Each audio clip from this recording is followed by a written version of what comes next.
সবাইকে শুভ বিজয়ার ভালোবাসা, প্রীতি, শুভেচ্ছা জানিয়ে শুরু করছি। আজ তোমাদের পড়াবো মা ও ছেলে রসময় লাহা। এটা তোমাদের পাঠ্যে আছে। তার আগে বলি, এই বইয়ের পাতায় কি লেখা আছে সেটা পড়ে শোনাই। কিসের থেকে কী যে হয়, আর উড়ুক্ক ভূত, মজার গল্প, আগমনী, আনন্দের কবিতা, উৎসবের কবিতা, এমনই আরেকটি ছোট কবিতা তোমাদের জন্য রইল পাশাপাশি পড়ার জন্য।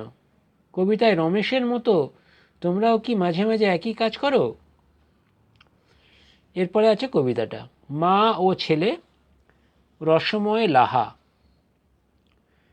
কুলুঙ্গিতে 3 জোড়া রেখেছি সন্দেশ, এরই মধ্যে 1 জোড়া কি হলো রমেশ? মা তার ছেলেকে জিজ্ঞাসা করছেন যে কুলুঙ্গিতে 3 জোড়া সন্দেশ রেখেছিলুম, তার মধ্যে 1 জোড়া কি হলো রমেশ? ছেলেটির নাম রমেশ। রমেশকে তার মা জিজ্ঞাসা করছে যে কুলুঙ্গিতে 3 জোড়া তো সন্দেশ রেখেছিলুম, তার মধ্যে আর 1 জোড়া কি হলো?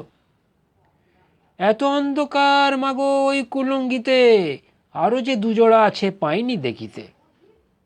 ছেলে উত্তরে বলছে, এত অন্ধকার মা, ওই কুলুঙ্গিতে আরও যে 2 জোড়া আছে পাইনি দেখিতে, মানে ওই 2 জোড়া যদি দেখতে পেতো ছেলেটা, তাহলে সে 2 জোড়াও খেয়ে নিত। ঠিক আছে, এই হচ্ছে তোমাদের পাঠ্যের কবিতা। এখন রসময় লাহা সম্পর্কে এখানে নিচে দেয়া আছে। রসময় লাহা জন্ম 1869 আর মৃত্যু 1929। প্রকাশিত কবিতার বই পুষ্পাঞ্জলি, ছাইভস্য, আরাম, আমোদ, পরিহাস।